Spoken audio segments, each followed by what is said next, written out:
Greetings, traveler. Today we're taking a look at the second part of the profit and loss sheet creation process rather, for game projects. And if you haven't seen the first part, I'm going to have a link down below, and I'm also going to put the sheet itself in the description below so you can just grab it and use it for your own project. So with that being said, let's just jump right in. So in the previous part, we took a look at this top part of the sheet. So how do we put together all the costs for the game development of this 3-month sample game project?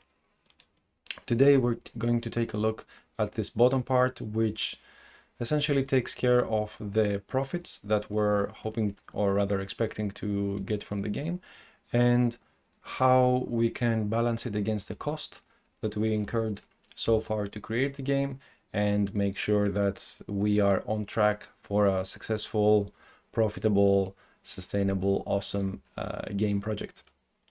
So what we have learned so far is that putting all the costs together is going to cost us a total of $78,000 with this sample layout. So we know how much the development costs. Now we need to put together a number that will tell us how much the game is going to earn us when it is released. Obviously, this is challenging because, well, we don't know how much the game is going to get us when it gets released. We haven't done it and we cannot predict the future. So the best thing we can do is get an estimate of how much it's going to earn. When we're getting estimates like this, it's best to get our estimates based on as real numbers as possible and as much factual information as possible. And to give you a quick example of how this can be misleading at times, well, let's say you're trying to do this same process for a restaurant, and you say that the restaurant will have to earn I don't know, $100 per customer per hour to reach its $10,000 hourly goal. Let's go with this example. So to do that, the restaurant would need 100 customers per hour to meet its goal. But if, for example, the restaurant only has 10 seats available, then assuming that every customer has lunch or a meal for about 1 hour each, then there is no way 100 people would be able to eat at this 10-seat restaurant in 1 hour. It's just physically impossible. So we can use the same way of thinking when we're looking at this sample profit to make sure that, first of all, our calculations are sensible. So to show you what I mean, let's jump into the calculations here. So let's say that the profit that we will have from each sale of the game is going to be $2.80. Now the way we calculate profit is by removing all the fees and costs that we have from the sale of the game itself, and those are separate from all these costs here. So they typically include the fee that Steam takes for every game sale, the fee the publisher might take, tax you might have to pay on every sale, and so on. But to keep things simple, let's say that for each single game you sell, you get $2.80 in your pocket. Now, we need to make sure that when all these sales happen, we still have money left over after removing all the costs up here. So this number here. So before, we added this promotion trailer aspect to our costs. And this is actually very important for calculating the possible income of the game. Of course, many things might happen. Some YouTuber might pick up the game at some random point and make the game super popular, or some other reason might be for the game getting a lot of sales down the road. But we have to stick to the things we can control and let all these other bonus things come as they do. So in order to control as much of the process as possible, we make this promotion trailer that has the goal of getting as many people as possible to wishlist the game before the game goes on sale. And if we have a number of wishlists, then the job of predicting the game sales becomes relatively easier.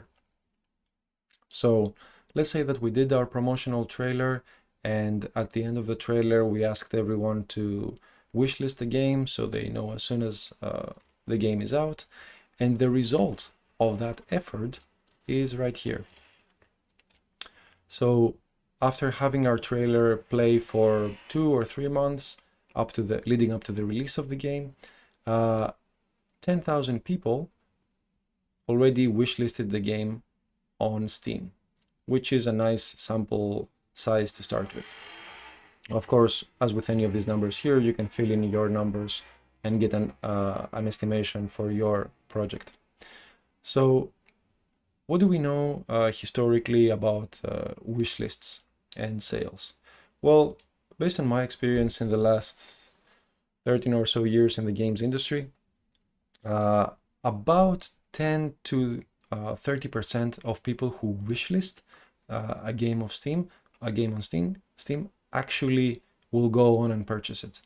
This can be quite misleading at times, because developers might think, well, everybody who wishlisted the game wants the game, right? So as soon as it comes out, maybe a week later, maybe 2 if they're busy, they will surely buy the game, right?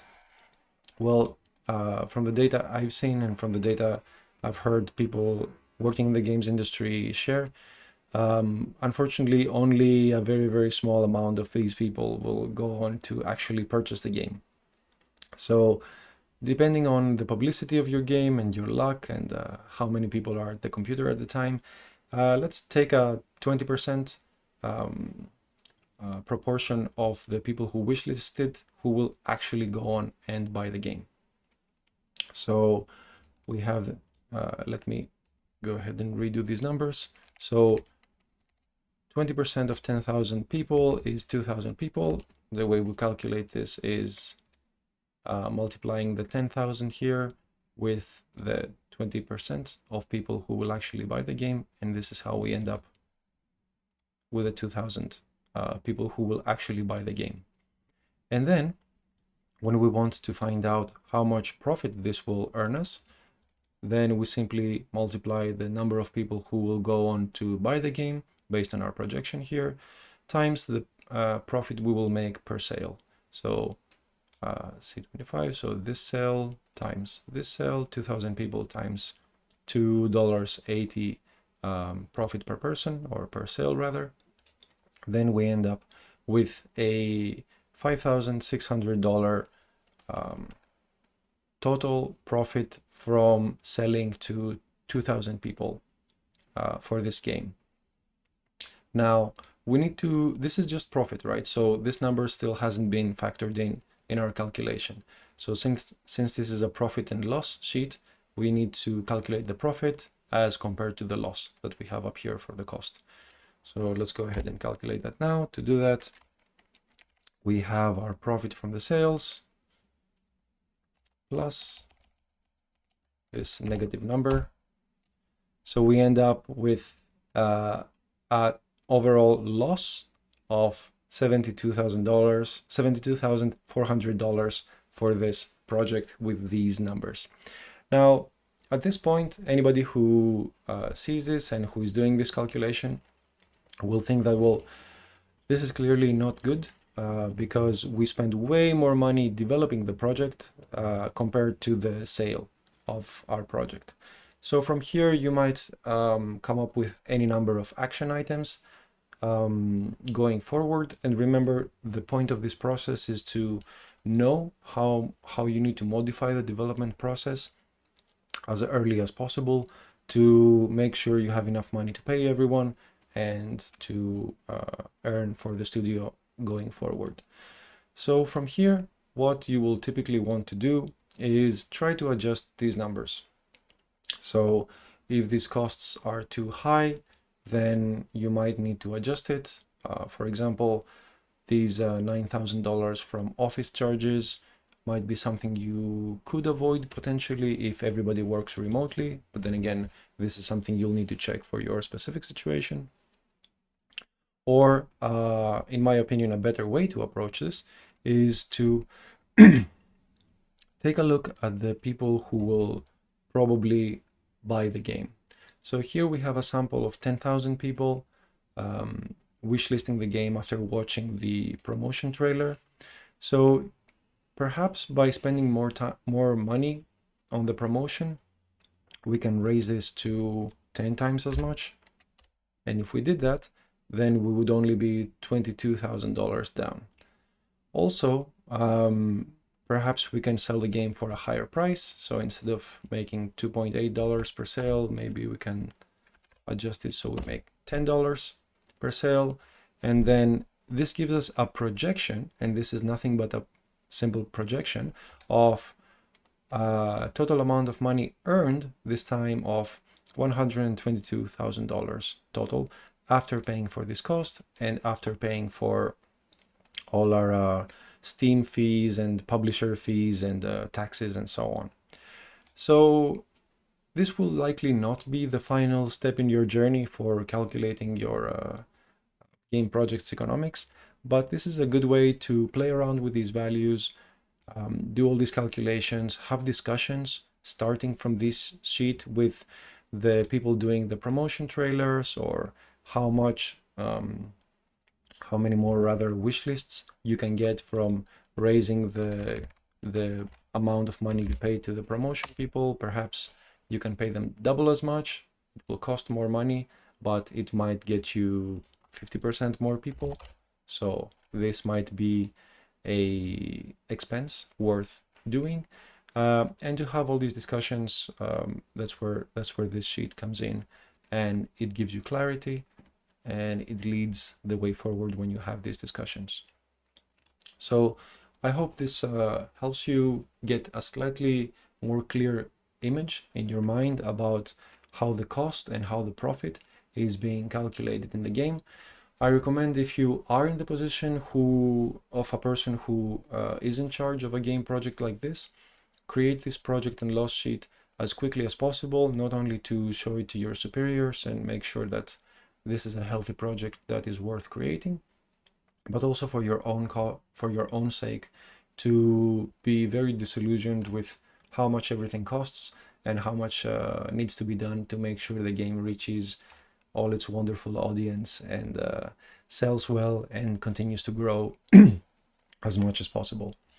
So that's it for today. If you know someone who is in a similar situation and is right now thinking about all these difficult numbers about their project, perhaps it's their first project, or perhaps it's the first time they're working with a larger team and they need to go through these numbers, please feel free to share it with them, and comment if you have any questions about how this process works in more detail.